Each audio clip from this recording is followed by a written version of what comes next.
Praise the Lord. आप सभी लोगों को आज रविवार के दिन में आराध्या यूट्यूब चैनल में आपको स्वागत है। आइए आज प्रभु का वचन ध्यान करेंगे। तो कल तक सारे सप्ताह दिन प्रभु अपने को बचाए हैं। आज रविवार का संदेश सुनने से पहले छोटी सी प्रार्थना करेंगे। स्तुति स्तुति धन्यवाद धन्यवाद निराल करते हुए यीशु मसीह आपको धन्यवाद। गए रविवार से लेकर प्रभु इस रविवार तक सारे 7 दिन हमको बचाया प्रभु। हे प्रभु तुमने उद्धार के लिए बड़े धन्यवाद है यीशु मसीह। आपके चरणों को धन्यवाद प्रभु। हे परमपिता पवित्र आत्मा आपको, हे तृत्व, हे प्रभु देवत्व रूप आपको धन्यवाद करते हैं। इस रविवार के समय सवेरे के समय प्रभु हम तुम्हारे चरणों पर आए प्रभु। हे प्रभु तुम्हारे आवाज सुनने के लिए, तुम्हारे वचन के उजाला में पापों को देखकर हमारे जीवन को, हमारे व्यवहार को, चाल चलन को मन फिराने के लिए हम आए प्रभु। तुम्हारे वचन के उजाला में पापों को जांच लेने का अनुग्रह दे। हे पवित्र आत्मा तुम्हारे दास का ज्ञान को क्रूस पर छुपाकर तुम्हें उतार कर तुम्हारा पवित्र आत्मा से उंडेल करो प्रभु। तुम्हारे सत्य संदेश तुम्हारे दास के मुंह से हे प्रभु बात करो प्रभु। आप ही धन्यवाद, आपको धन्यवाद, आप ही महिमा ले। यीशु मसीह के नाम से प्रार्थना को मांगते हैं, आमीन आमीन। और एक बार आप सभी लोगों को आराध्या यूट्यूब चैनल आपको धन्यवाद। आइए आज प्रभु वचन ध्यान करेंगे। मूल वचन के रूप में प्रकाशित वाक्य दूसरा अध्याय 7वां वचन देखेंगे। मूल वचन प्रकाशित वाक्य दूसरा अध्याय 7वां वचन में देखेंगे। आज प्रभु अपने से ये बात कर रहे हैं कि जिसके कान हो वह सुन ले कि पवित्र आत्मा का कलीसियाओं से क्या कहता है जो जय पाए। ये देखिए, जिसको कान हो वह सुन ले कि पवित्र आत्मा कलीसियाओं से क्या कहता है। जो पढ़े हुए वचन को पवित्र आत्मा ने अपने बीच में तोड़कर वचन का आशीर्वाद दिया, आमीन। तो मेरे प्यारे लोग, यहाँ पर पवित्र आत्मा ने ये बता रहे हैं कि ये कह रहे हैं कि जिसको कान हो उनसे पवित्र आत्मा कहता है कलीसियाओं से। इसका मतलब कलीसिया को क्या रहना है? कान रहना है। अरे कलीसिया का मतलब क्या है?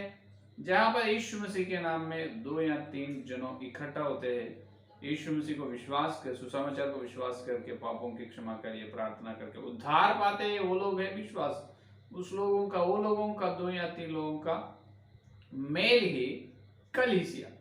तो हर मनुष्य को कान है ना, हर मनुष्य को कान है। लेकिन यहाँ पर और पवित्र आत्मा ने ये कह रहे हैं कि कान हो, जिसको कान हो। इसका मतलब कुछ लोगों को कान नहीं है, कुछ लोगों को कान नहीं है, इसीलिए वो बात अपने से कहना पड़ा। यहाँ पर कुछ लोगों को कान नहीं है। ये कान कैसे नहीं है? कान नहीं है तो कैसे सुन सकते? कान नहीं है तो सुन नहीं सकते, और जो नहीं सुन सकते उन्होंने उसके द्वारा नहीं चल भी सकते। जो सुन सकते हैं सुनकर उसके द्वारा चाल चल सकते हैं। तो कान होना है। आज कलीसियाओं को कान रहना, हर कलीसिया को कान की जरूरत है, कान की आवश्यकता है। तो ये क्या बात है पास्टर जी, आप क्या बताना चाहते हो? यहाँ पर कान का मतलब शरीर के रीति में जो शरीर का है, इस शरीर का कान हर एक मनुष्य को रहते हैं। लेकिन ये स्वाभाविक देह जैसा है, उसी के जैसा आत्मिक देह भी है। जैसा स्वाभाविक देह है उस प्रकार आत्मा का देह भी एक है अंदर। तो आत्मा का देह जो अंदर है उसके कान के बारे में यहाँ पर पवित्र आत्मा ने बता रहे। कान हो तो प्रभु का वचन सुनकर उस वचन के द्वारा चलते हैं, और कान हो तो कान खोलकर यीशु मसीह मेरे प्रेमी या मेरे पति या मेरे खुदा मेरे से क्या बात करना चाहते हैं, मैं उसका आवाज सुनना चाहता हूं, मैं उनका बात सुनकर चलना चाहता हूं, मैं उनका गवाही बनना चाहता हूं। इस प्रकार की प्रतिज्ञा, इस प्रकार की जल मन में रहते हैं। लेकिन कान ही नहीं है तो क्या सुनेगा तुम प्रभु के लिए? परमेश्वर के वचन क्या सुनेगा, क्या करेगा तुम? सब लोग ये बता रहे, ये बोल रहे हैं कि हम बहुत संदेश सुनते हैं, हर दिन हम पूरा 24 घंटे हम ऑनलाइन में। इसका मतलब 24 घंटे हम प्रभु का वचन सुनते हैं। जो ऑनलाइन में बहुत पास्टर लोग, बहुत सारे सेवक लोग बताते हैं, हर सेवक का वचन हम सुनते हैं। ये बात हर विश्वास, हर व्यक्ति बोलते हैं, हाँ बहुत अच्छे काम कर रहे हैं, आप सुन रहे हो। लेकिन कौन से कान से सुन रहे हो तुम? ये शरीर के कान से या आत्मिक कान से? कौन से कान से सुन रहे हो तुम? शरीर के कान से तुम सुनते हो, ये कान से सुनते हैं, ये कान से छोड़ देते हैं, लेकिन तुम आत्मिक कान खोलकर सुनते हो, तब वो वचन तुम्हारे अंदर फल जाएगा। क्या होगा? वो वचन तुम्हारे आत्मिक देह में, तुम्हारा आत्मिक कान से तुम प्रभु का वचन सुनो, वो तुम्हारे आत्मिक शरीर में फल जाएगा। हालेलुया। मालूम है, प्रथम थिस्सलुनी पत्री में पौलुस ने थिस्सलुनी पत्री के बारे में गवाही दी है। मालूम है, देखिए प्रथम थिस्सलुनी पत्री प्रथम अध्याय 13 वचन, प्रथम थिस्सलुनी प्रथम अध्याय, देखिए प्रथम थिस्सलुनी पत्री दूसरा अध्याय 13 वचन, दूसरा अध्याय 13 वचन में अपन देखेंगे। देखिए, इसीलिए हम भी परमेश्वर का धन्यवाद निरंतर करते हैं कि जब हमारे द्वारा परमेश्वर के सुसमाचार का वचन तुम्हारे पास पहुंचा, तो तुमने उसे मनुष्यों का नहीं परंतु परमेश्वर का वचन समझकर और सचमुच ऐसा ही है ग्रहण किया, और वह तुम में जो विश्वास रखते हो कार्य करता है। हालेलुया। ये देखिए कितने बड़ी बात कर रहे हैं। थिस्सलुनी के कलीसिया के बारे में पौलुस ने गवाही दे। जो थिस्सलुनी कलीसिया के लोग कान खोलकर सुने हैं वचन, तो वो परमेश्वर का वचन ही, ये मनुष्यों का नहीं। ये परमेश्वर का वचन, मनुष्यों का वचन भी सोचते। कई लोग सेवक क्या सूट पहने, नहीं, ये सेवक कैसा है, सफेद है, काला है, सेवक कैसा, मोटा है, दुबला है, पतला है, ऊंचा है तो गिड्डा है, कैसा है। बाहर स्वरूप देखकर वचन सुनने वाले हजारों लाखों विश्वास लोग हैं। सूट पहने तो ये वचन सुनते हैं क्या? सूट नहीं पहने तो वचन नहीं सुनेगा। कई लोगों का ये है, आप सेवक लोग या पास्टर है, पास्टर रंग रंग कपड़े नहीं पहनना है, हमेशा सफेद कलर का, सफेद रंग ही पहनना है। क्या तुम सफेद रंग सेवक का कपड़ा को देखते या सेवक का मुंह से निकलते पवित्र आत्मा का अभिषेक को देखते? कौन सा देखना चाहते हो आप? कई बहुत सारे तरह के विश्वास लोग है या नहीं। तो ये सेवक लोगों को या नहीं, सिर्फ आवाज आ रहे हैं, वो पवित्र आत्मा का आवाज है। थिस्सलुनी कलीसिया के लोग उसी प्रकार ही वचन को स्वीकार किया, ग्रहण किया। क्या कह रहे हो? पवित्र आत्मा का स्वर है, ये पवित्र आत्मा का वाणी है, इसीलिए उन्होंने ग्रहण किया। जो वचन उनमें फल गए, फल चुका है। तो कान, आत्मिक कान खोलने का, आत्मिक कान खोलो प्रभु। इसीलिए आप प्रार्थना करो, हर दिन ये प्रार्थना, हे यीशु मसीह, हे प्रभु मेरे प्रेमी, मेरे आत्मिक कान खोलो। तुम मेरे से बात करना चाहते हो, मैं तेरी कलीसिया हूँ, मैं तेरी कलीसिया में एक भागी हूँ, मैं एक मनुष्य हूँ। हे प्रभु, मैं तुम्हारे पवित्र लोहू से मुझे मोल लिया है। तो हे प्रभु, तुम्हारे मूल्य लोहू से मुझे खरीद लिया है। मैं तुम्हारा आवाज सुनना चाहता हूँ, मेरे कान खोलो। आज कान खोलना, आज कान को, ये आत्मिक जीवन में, आत्मिक शरीर को एक बीमारी आया, अपने कान काम नहीं कर, कान को खतना होना है। इसीलिए प्रेरितों के काम 7वां अध्याय 50 वचन में या 51 वचन में देखिए, प्रेरितों के काम 7वां अध्याय 50 वचन से देखिए, क्या ये सब वस्तुएं मेरे हाथ की बनाई नहीं? हे हठीले और मन और कान के खतना रहित लोगों, तुम सदा पवित्र आत्मा का विरोध करते हो। जैसा तुम्हारे पूर्वज करते थे वैसे ही तुम भी करते हो। यह देखिए प्रभु क्या कह रहे, मूल वचन में क्या कहे, जिसको कान हो, पवित्र आत्मा का आवाज जिसको कान हो, वो कलीसिया सुनना है। यहां पर देखिए, पवित्र आत्मा को दुख करने वाले यहां पर अपने को दिखाई दे। तो पवित्र आत्मा का दुख कौन कर रहे हैं?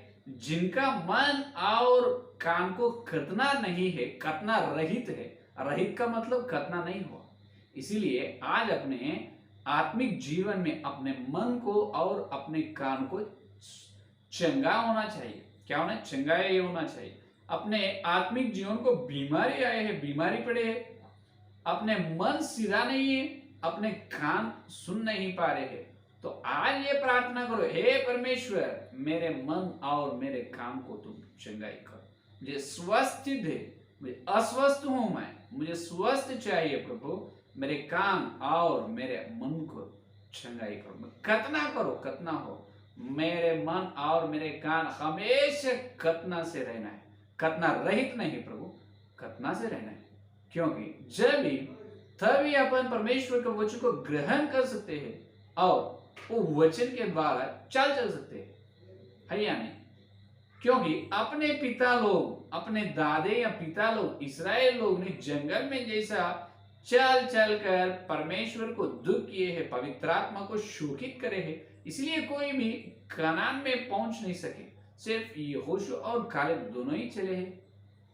आज कलीसिया में लोग, आज कलीसिया, हर एक कलीसिया, मुंबई से लेकर हर एक कलीसिया, हर व्यक्ति मसीहा या पवित्र आत्मा को दुखित कर रहे हैं, पवित्र आत्मा के विरोध। इसका मतलब अपन प्रभु का वचन नहीं सुन, मन प्रभु का बात नहीं सुन रहे, और सुने तो भी उसको ग्रहण नहीं कर रहे, उसके अनुसार चल नहीं सके, तो प्रभु को दुख होते हैं मन।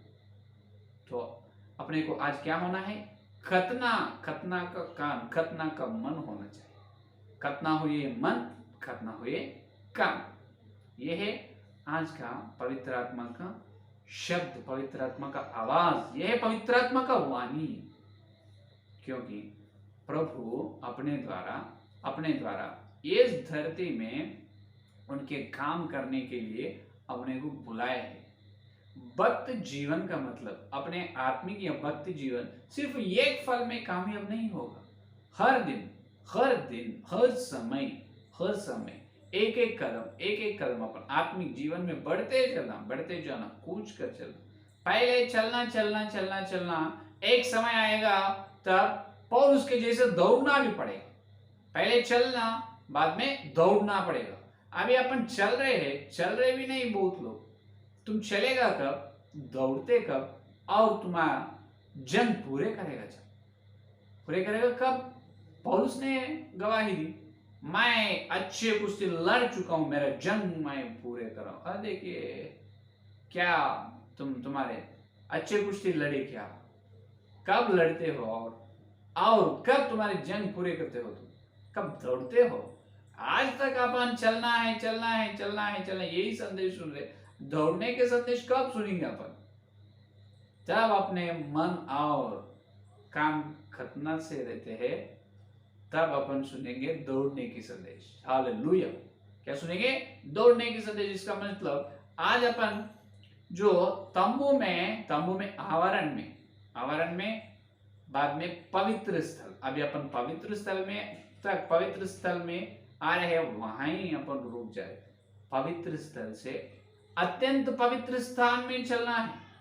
अत्यंत पवित्र स्थान में अपन चलना। कब चलते हो? सिर्फ पवित्र स्थान में आए तो बस होगा क्या? तंबू में, आवरण, पवित्र स्थान, अत्यंत पवित्र स्थान। अपन अत्यंत पवित्र स्थान में चलने वाला कौन है मालूम? जो दौड़ने वाला, हमेशा उनके मन और कानों को मसीहा के, परमेश्वर के ओर फिरा कर रहने वाला। मुझे प्रभु क्या बात करते, हे प्रभु तुम्हारी वाणी सुनो। मैं क्या करना? एक पल मैं चुप नहीं रह सकूं, मैं खाली नहीं रहना प्रभु, मैं कुछ न कुछ करना चाहता हूँ। मैं प्रार्थना, मैं तुम्हारा सुसमाचार, मैं तेरा वचन को खोज करना चाहता हूँ, मैं तेरा वचन की सच्चाई देखना, मैं प्रेरितों की शिक्षा को देखना चाहता हूँ। और प्रेरितों में शिक्षा में हो तो प्रेरितों की शिक्षा में, और प्रभु कुछ कर चल कर बहुत लोगों को मसीहा तेरे में और वचन में लाना चाहता हूँ। इजबेल का ये झूठ शिक्षाओं को मैं, उसके वेदियों को, इजबेल के वेदियों को मैं प्रभु डाल देना चाहता हूँ। ये जल रहते हैं किसको? जो हमेशा उनके मन और उनके कान को खतना से रहते हैं। अपने शरीर के कान से प्रभु का वचन सुने तो फल नहीं सकते, अपन कभी फल नहीं सकते। आत्मिक शरीर से सुना, आत्मिक जैसा स्वाभाविक देह है, उसी प्रकार आत्मिक देह भी है। आत्मिक देह के कान खुलना चाहिए, पवित्र आत्मा ने खुलने वाले हैं और पवित्र आत्मा ने आपसे बात करने वाले हैं। इसीलिए प्रभु क्या होता है, सदा काल अपने साथ रहने वाला पवित्र आत्मा को मैं चलकर उनको भेजूंगा, पवित्र आत्मा को, सत्य की आत्मा को भेजूंगा। उन्होंने मैं जो तुमको बताया है, उन्होंने मुझे से लेकर जो बात तुमको बताते हैं। यीशु मसीह जो करना है, जो बताना है, वो पवित्र आत्मा के द्वारा। आज पवित्र आत्मा परमेश्वर ने धरती में है, वही पवित्र आत्मा के द्वारा अपन कुछ न कुछ कर सकते। पवित्र आत्मा के छोड़कर कुछ नहीं कर सकते। तो पवित्र आत्मा को दुख करे तो अपन आत्मिक जीवन में फलेगा कैसा, कामयाब होगा कैसा, अपने सेवा, अपने कलीसिया उन्नति पाएगा कैसा। यीशु मसीह को खुश रखना है, पवित्र आत्मा को खुश रखना है, तो अपने सेवा फलना है। क्या होना है, अपनी सेवा, अपने आत्मिक जीवन फलना है। तो क्या करना है, हमेशा आत्मिक जीवन पर ध्यान रखना है। ये है आज का संदेश। तो ये आत्मिक जीवन को बीमारी क्यों आए, इसीलिए आए है कि आत्मिक जीवन पर ध्यान नहीं रख रहे, आत्मिक जीवन पर ध्यान नहीं रख रहे, इसीलिए बीमारी आ रही है। क्या ये शरीर को बीमारी आई तो चुपचाप रहते क्या, दवा लेते, जल्दी से जल्दी दवा खाते हैं, दवा खाकर चंगाई के लिए तैयार रहते हैं, एकदम मजबूत रहना, मैं एकदम स्वस्थ रहना, स्वस्थ जल्दी होना, मुझे जल्दी से जल्दी प्रभु मुझे चंगाई करो, चंगाई दे, चंगाई दे। आप तुम्हारे शरीर के लिए तो बहुत बड़ी प्रार्थना कर रहे हैं, चंगाई चंगाई। बुखार आए तो, नहीं तो बीपी शुगर कुछ ना कुछ हो तो, जैसा तुम्हारे तबीयत के लिए प्रार्थना करे, फिर आत्मिक जीवन, आत्मिक देह के तबीयत के बारे में प्रार्थना नहीं करेंगे। ये शरीर में बीमारी हो तो भी चल सकते हैं, ये क्योंकि ये मिट्टी में चलने वाला है शरीर। आत्मिक जीवन को बीमारी हो तो कैसे चलते हो अपन स्वर्ग में, कैसे जाएंगे स्वर्ग में? इसका मतलब ऐसा प्रश्न मत पूछो, क्या पास्टर जी तो जितने भी बीमारी आने तो इस शरीर को प्रेम करना नहीं, ध्यान रखना नहीं। ध्यान रखना है, जैसा तुम्हारे शरीर को ध्यान रख रहे हैं उसी प्रकार वैसा ही आत्मिक देह पर भी ध्यान रखो, वैसा ही उससे अधिक ध्यान रखो। 3 बार पेट के लिए खाते हैं, आत्मिक जीवन में कितने बार खा रहे हैं वचन भोजन, वचन का भोजन कितने टाइम खा रहे हैं? एक बार, 2 बार या 3 बार। कई लोग रविवार को ही पवित्र बाइबल को खोलते हैं और 7 दिन बाइबल के ओर देखते ही नहीं, बाइबल का मुंह देखने वाले भी नहीं। लाखों करोड़ों लोग विश्वास है वो नहीं। इसीलिए अपने सारे अपने चाल चलन, अपना व्यवहार, अपने जीवन को खतना होना है, अपने जीवन पूरा बदलना है, जीवन पूरा बदल लेना है, अपन मन फेर लेना है परमेश्वर का और पवित्र आत्मा का आवाज है। तुम ऐसा ही अश्रद्धा से रहते हो तो अपन क्या होते, अश्रद्धा से रहे तो अपन उद्धार में नहीं आगे चल नहीं सकते, पूरा भी उद्धार को पूरा भी नहीं कर सकते। इब्रियों की पत्री पहला आखिरी ये वचन देखकर अपन प्रार्थना करेंगे। देखिए इब्रियों की पत्री पहला अध्याय में तो दूसरा अध्याय 3रा वचन में पौलुस जी ने क्या बताया। देखिए इब्रियों की पत्री दूसरा अध्याय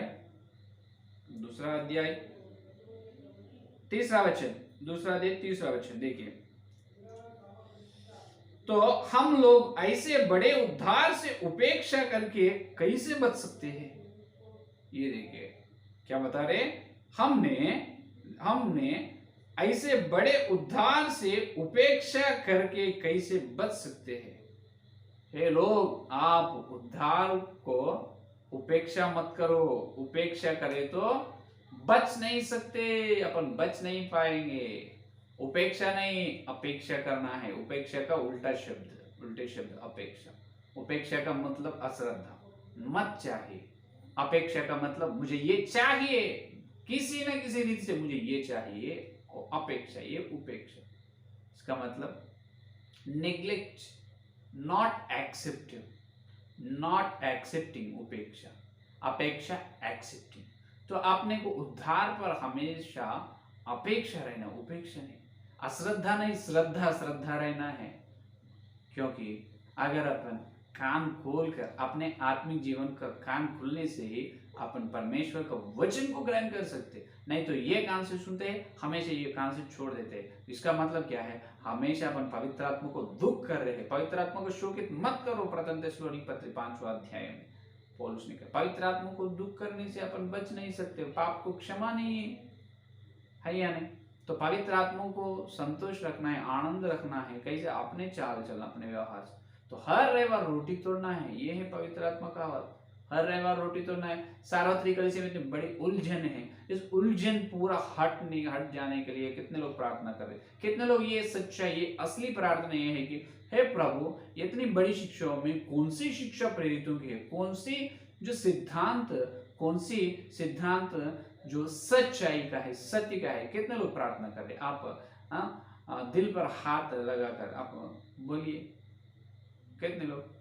कोई भी ये प्रार्थना नहीं करे, लेकिन आज करना ही प्रार्थना ये है, क्योंकि आज ये सार्वत्रिक कलीसिया में बड़ी उलझन, ये खतना रहित कानों से खतना रहित मन है, वही सेवक लोगों से आए। तो पहले खतना सेवक लोगों को होना और विश्वास लोगों को होना, तभी कलीसिया सब पूरा जो सार्वत्रिक कलीसिया में उलझन पूरा चल जाते हैं। सब लोग एक ही, जो पवित्र लोगों को एक ही बार सौंपे गया, प्रेरितों की शिक्षा में आते हैं। हर रविवार हर विश्वास रोटी तोड़ने में इकट्ठा होना, हर सेवक हर रविवार रोटी तोड़ना, ये है पवित्र आत्मा का शब्द, पवित्र आत्मा का आवाज। कान खोलकर सुनो हे कलीसिया, जिसको कान है वो सुनना है। हर रविवार आप रोटी तोड़ने में इकट्ठा हो, हर रविवार हे सेवक लोग आप बिल्कुल वचन के द्वारा हर रविवार रोटी तोड़ो, अनंत जीवन पाओ। जो लोग हर रविवार यीशु मसीह का शरीर और यीशु मसीह का लहू में भाग ले रहे उनके आत्मिक काम हमेशा स्वस्थ रहेगा, उनका मन और उनके आत्मिक काम हमेशा खतना होकर रहेगा, उनके अंदर परमेश्वर का वचन फल जाएगा, जैसा थिस्सलुनीके कलीसिया में फल चुके हैं। हालेलुया। ये है आज का संदेश। तो अपन खतना के लिए प्रार्थना करेंगे, मन के और कान की खतना के लिए आंसू से प्रार्थना करेंगे। आए प्रार्थना करेंगे। Hallelujah hallelujah. स्तुति धन्यवाद धन्यवाद धन्यवाद करते हुए यीशु मसीह आपको धन्यवाद। ऐसे सवेरे के समय प्रभु, हे प्रभु, इस रविवार के दिन तुम्हारे श्रेष्ठ सच्चाई का संदेश हमको सुनाए प्रभु, आपको धन्यवाद। हे प्रभु, तुम्हारे वचन का दर्पण में प्रभु हम सारे 7 दिन जहां पर चुक गए हैं, हमारे पापों को बताए, इसीलिए धन्यवाद प्रभु। हाँ प्रभु, हम 7 दिन तुमको दुख किए हैं प्रभु। हे पवित्र आत्मा, हम सारे 7 दिन तुमके विरोध में चले, जैसा हमारे इस्राएल हमारे पिता लोग चले, उसी प्रकार माफ कीजिए यीशु मसीह। हे यीशु मसीह, तुम्हारे लोगों में हमको हे प्रभु पापों को शुद्ध करो। हे पवित्र आत्मा, हम मांग रहे हैं, सब एक मन से हम मांग रहे हैं। हमारे मन को खतना करो प्रभु, हमारे मन और हमारे कान को खतना करो प्रभु, खतना करो प्रभु। हे प्रभु, खतना हुए मन या कान हमको दे प्रभु, तभी हम वचन को ग्रहण कर सकते, तभी हम जो बात तुम हमसे कह रहे हैं उसके प्रकार चाल चल सकते हो प्रभु। हे प्रभु, माफी मांग रहे यीशु मसीह, तुम्हारे लहू से हमारे पापों को शुद्ध करो, शुद्ध करो, शुद्ध करो। बड़ी पाप किए है प्रभु, क्षमा नहीं कर सके हो हे प्रभु। हम अगर तुम्हारी बड़ी उद्धार को प्रभु उपेक्षा करने से बच नहीं सकते प्रभु। माफ कीजिए यीशु मसीह, तुम्हारे लहू के नीचे आए हे प्रभु, तुम्हारे पवित्र लहू से हमारे पापों को शुद्ध हो, पश्चाताप हो रहे। माफी पहले तुम्हारे दिन दास का प्रभु, मेरे पापों को क्षमा करो, मुझे प्रभु वचन के सच्चाई जो प्रभु प्रेरितों की शिक्षा में मुझे प्रभु पवित्र की, इसीलिए धन्यवाद। पवित्र करे सब हर विश्व हर सेवक को प्रभु प्रेरितों की शिक्षा में पवित्र करो। हम हर रविवार प्रभु योग्य से बहुत बड़ी पवित्र से डरते और कामते हुए तुम्हारे शरीर लोगों में भाग लेने का अनुग्रह प्रभु। यीशु मसीह, तुम्हारे लोग से शुद्ध कर। क्षमा मांग रहे, हमारे पापों के क्षमा मांग, तुम पवित्र लोग से शुद्ध किए हैं, धन्यवाद। Hallelujah hallelujah hallelujah. Yeshu Masih, आप शुद्ध किए, धन्यवाद। और बड़ी योग्यता से आगे चले, हम बड़ी योग्यता से प्रभु तुम्हारे श्रेष्ठ जो स्वर्ग की कार्य में भाग लेने के अनुग्रह दे प्रभु। इस सारे प्रार्थना को जितने संदेश सुने और हर एक के अंदर संदेश को फल करो, कामयाब करो। यीशु मसीह के नाम इस प्रार्थना को मांगते हैं, आमीन आमीन। Praise the Lord. धन्यवाद।